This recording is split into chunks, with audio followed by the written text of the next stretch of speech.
श्री सच्चिदानंद सद्गुरु साईनाथ महाराज की जय. Sri Sai Sachharitra, Chapter 33. Greatness of Udi. Scorpion sting and plague cases cured. Jamner miracle.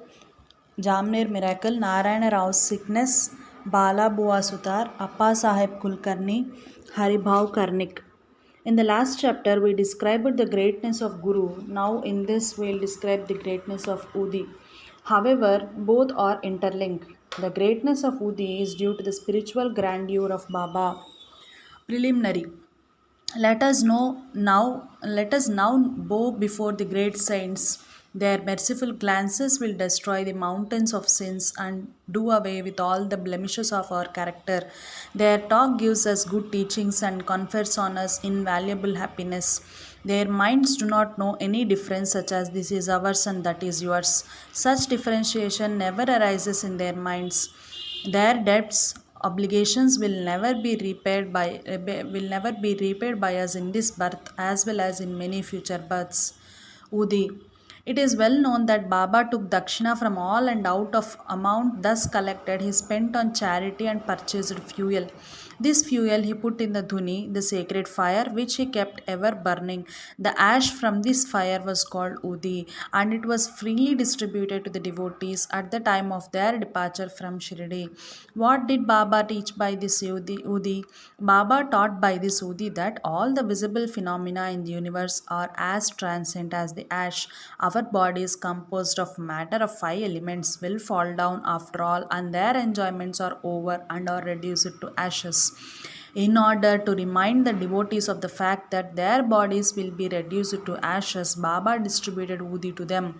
Baba also taught by the Udi that the Brahma is the only reality and the universe is ephemeral, and that no one in this world will be and that no one in this world, be he a son, father, or wife, is really ours.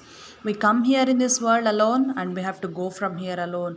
It has been found that the Udi cured many physical and mental maladies, but Baba wanted to repeat into the devotees' ears that the principles of discrimination between the unreal and the real. He taught non-attachment of the unreal by his Udi and Dakshina. The former Udi taught us discrimination, and the latter Dakshina taught us non-attachment. Unless we have these two things, it is not possible for us to cross over the sea of mundane existence. So Baba asked for dakshina, and while the devotees took leave, he gave Udi as prasad, besmeared some of it on their foreheads, and placed his boon conferring hand on them. When Baba was in a cheerful mood, he used to sing merrily. One such song was about Udi. The meaning of this song was, "O playful Rama, come, come and bring with you sacks of Udi." Baba used to sing in very clear and tender tones. Ram ते राम, आओ जी, उदिया की गोनिया लावो जी. Baba used to sing in very clear and tender tones. So, besides the spiritual implication of Udi, it has also its material significance. It conferred health, prosperity, freedom from anxiety, and many other worldly gains. So, the Udi has helped us gain both our ends, material as well as spiritual. We shall now begin with the stories about the Udi. Scorpion sting. Narayana Motiram Jani of Nasik was a devotee of Baba. He was serving under another devotee of Baba by name Ramachandra Vaman Modak. Once he sent to Shirdi with his mother and saw Baba. Once he went to Shirdi with his mother and saw Baba. Then Baba himself told her that her son should start independent business. Some days after this prophecy turned true, Narayan Jani left service and started a boarding house, Anand Ashram, which thrived well. Once a friend of this Narayan Rao was stung by a scorpion, and the pain caused by it was severe and unbearable. Udi is most efficacious in such cases. It is to be applied on the point of pain, and so Narayan Rao searched for it but found none. Then he stood before Baba's picture and invoked Baba's aid, chanted Baba's name, and took out a pinch of ashes of the joss stick burning in front of Baba's picture, and thinking it as Baba's Udi, applied it on the seat of pain and the sting. As soon as he moved his fingers, the pain vanished, and both the persons were moved and felt delighted. Bubonic plague case. Once a devotee in Bandra came to know that his daughter, who was staying in another place, was down with bubonic plague. He had no Udi with him, so he sent word to Nana Sahib Chandorkar to send the same. Nana Sahib got this message en route Thana railway station when he was travelling with his wife to Kalyan. He had no Udi with him then. He therefore took up some dust from the road, meditated upon Sai Baba, invoked his aid, and applied it to his wife's forehead. The devotee was very glad to learn that his daughter, who was suffering for 3 days, began to improve from the very moment Nana Sahib invoked Baba's aid near the Thana railway station. The Jamner miracle. In the world 1904 to 1905, Nana Sahib Chandorkar was Mamaldar at Jamner in the Khandesh district, which is more than 100 miles from Shirdi. His daughter Mainatai was pregnant and was due to deliver. Her case was very serious and she was suffering from labor pains for the last 2 or 3 days. Nana Sahib tried all remedies but in vain. He then remembered Baba and invoked his aid. Then, there in Shirdi, one Ramgir Bua, whom Baba called Bapugir Bua, was leaving for his native place in Khandesh. Baba called him and told him to stop at Jamner on his way home and give the Udi and Aarti to Nana Sahib. Ramgir Bua said that he had only 2 rupees with him and this amount was barely sufficient for the railway fare up to Jalgon, and it was not possible for him to go from Jalgun to Jamner, a distance of about 30 miles. Baba assured him that he need not care as everything would be provided for. Then Baba asked Shama to write a well known Aarti composed by Madhav Adkar. Aarti and translation of this is given at the end of this work, and gave a copy of it with Udi to Ramgir Bua to be delivered to Nana Sahib. Then, relying on Baba's words, Ramgir Bua left Shirdi and reached Jalgon at about 2:45 a.m. He had only 2 annas. Then 16 annas is 1 rupee. He had only 2 annas left with him and he was in a plight. To his great relief, he heard somebody calling out, "Who is Bapu Girbua of Shirdi?" He went to him and told him that he was Bapu Girbua. Then the person professing to be sent by Nana Sahib took him to an excellent tonga with a good pair of horses. They both drove in it. The tonga ran fast and early in the morning they came to a brooklet. The man took the horses for watering them and he asked Ramgir Bua to partake of some eatables. On seeing the beard, moustache, and the livery of that person, Ramgir Bua suspected him to be a Muslim and was unwillingly to take any refreshments from him. But he satisfied Ramgir Bua by saying that he was a Hindu, a Kshatriya of Garhwal, and that Nana Sahib had sent these refreshments and there should be no difficulty in acceptance. Then both of them took the refreshments and started again. They reached Jamner at dawn. Ramgirboa alighted to attend a call of nature and returned within a few minutes, but found that there was no tanga and no driver. He was dumbfounded. Then he went to the neighboring Kacheri and on making inquiries learned that the Mamaltadar was at home. He went to Nana Sahib's house, gave to Nana Sahib Baba's Udi and Arti. At this time, Mama Maintai's case was in the most serious condition and all were in deep anxiety about her. Nana Sahib called out his wife and asked her to give the Udi mixed with water to their daughter to drink. He thought that Baba's help was most opportune. In a few minutes came the news that the delivery was safe and that the crisis had passed away. When Ramgir Bua thanked Nana Sahib for the pune, tanga, and refreshments, etc., the latter was greatly surprised as he had sent none to the station and was not aware of any person coming from Shirdi. Mr. B.V. Dev of Thana, retired Mamaltadar, made enquiries about this matter with Baburao Chandorkar, son of Nana Sahib, and Ramgir Bua of Shirdi, and after satisfying himself wrote an elaborate article, part prose and part poetry, in the Sri Sai Leela magazine, volume 13, number 11, 12, and 13.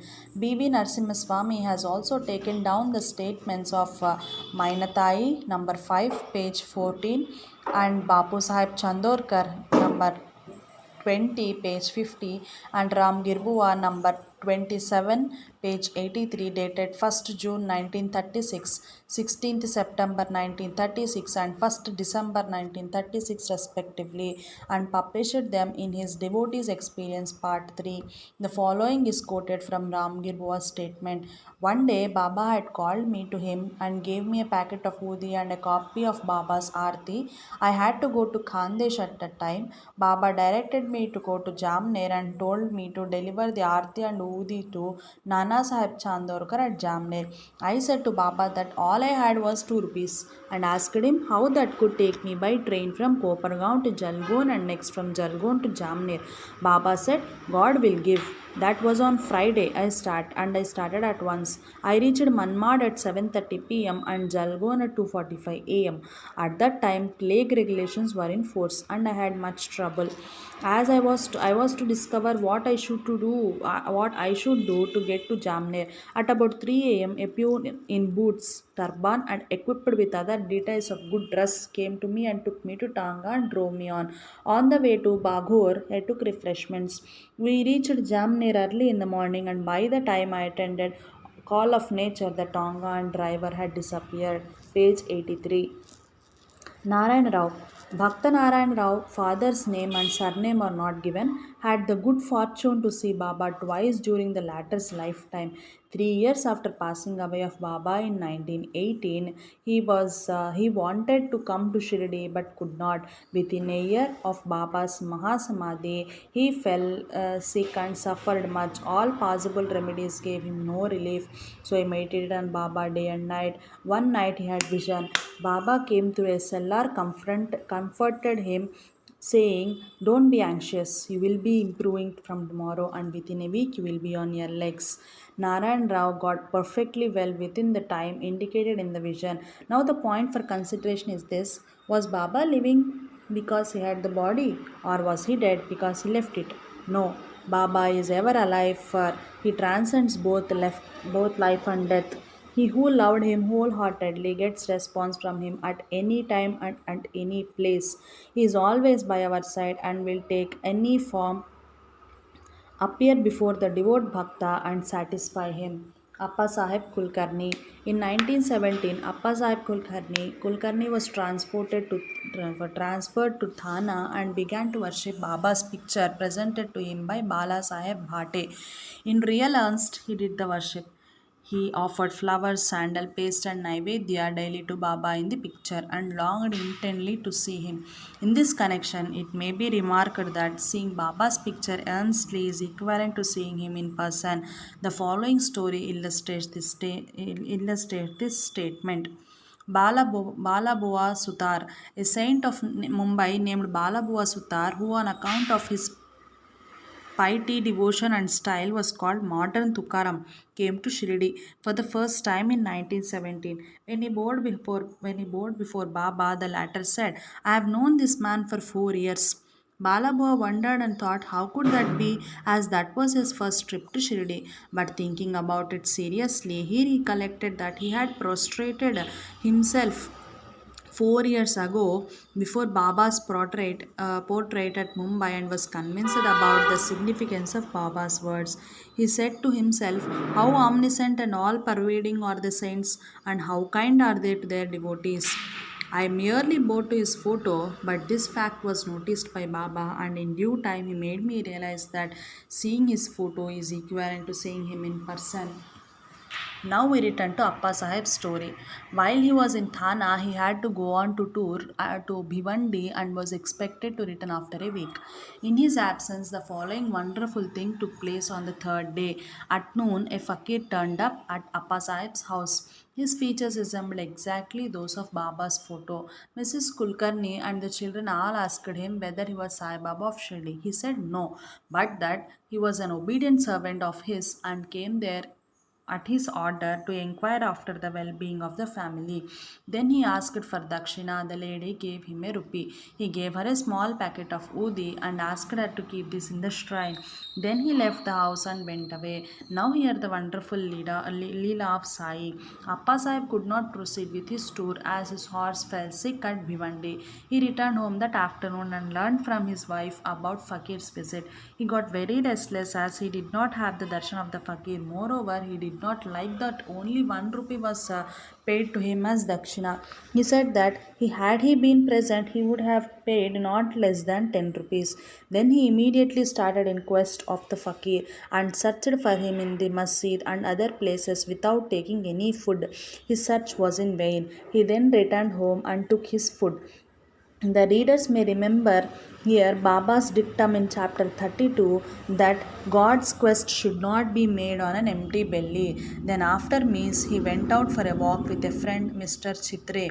After going some distance, they saw a man approaching them rapidly. Appa Sahib thought he must be the fakir that came to his house at noon, as his features tallied with those of Baba in the photo. Then Fakir immediately put his hand and asked for dakshina. Appa Sahib gave him a rupee. He demanded again and again, then and so Appa Sahib gave him two more. Still he was not satisfied. Then he borrowed 3 rupees from Mr. Chitre and gave them to him. He wanted still more. Appa Sahib asked him to accompany him to his home. Then they all returned home and Appa Sahib gave him 3 rupees, in all 9. He looked unsatisfied and demanded again. Then Appa Sahib told him that he had a currency note of 10 rupees. Then the fakir asked for the same, took it and returned the 9 rupees and went away. Appa Sahib had earlier said that he would pay 10 rupees and that sum was taken from him and 9 rupees consecrated by Baba's touch were returned to him. The figure 9 is significant. It denotes the 9 types of devotion, White chapter 21. It may also be noted here that Baba gave him 9 coins to one Lakshmi Bai Shinde at his last moment. Appa Sahib examined the udi packet and found that it contained some flower leaves and akshata. Then, some time afterwards, he got a hair from Baba when he saw him at Shirdi. He put the udi packet and the hair in a tabiz and wore it always on his arm. Appa Sahib realized the power of udi. Though he was very efficient, he got 40 rupees as a pay in the beginning. But after he secured Baba's photo and his Udi, he got many times more and also got much power and influence. And along with these temporal benefits, his spiritual progress was also rapid. So, those who are fortunate enough to get Baba's Udi should, after bath, apply it on the forehead and take some of it mixed with water as holy tirth. Haribhav Karnik. In 1917, Haribhav Karnik of Dahanu, Thana district came to Shirdi on the Guru Purnima day in the month of Ashada and worshipped Baba with all formalities. He offered clothes and dakshina and after taking Baba's leave got down the steps of the masjid. Then he thought that he should offer one more rupee to Baba and was just turning to climb up again when Shama signaled him by gesture that as he got Baba's leave he should go and not return. So he started for home. On his way, when he went to the temple of Kala Ram at Nasik for darshan, the saint Narsingh Maharaj, who used to sit inside the temple, came to Haribhav, caught him by his wrist and said, "Give me my 1 rupee." Karnik was surprised. He paid the rupee most willingly and thought that Sai Baba recovered the rupee which he intended in his mind to give through the saint of Narsingh Maharaj to the saint Narsingh Maharaj. This story illustrates the fact that all saints are one and illustrates how they work in unison. Bow to Sri Sai, peace to be all. Jai Sai Master.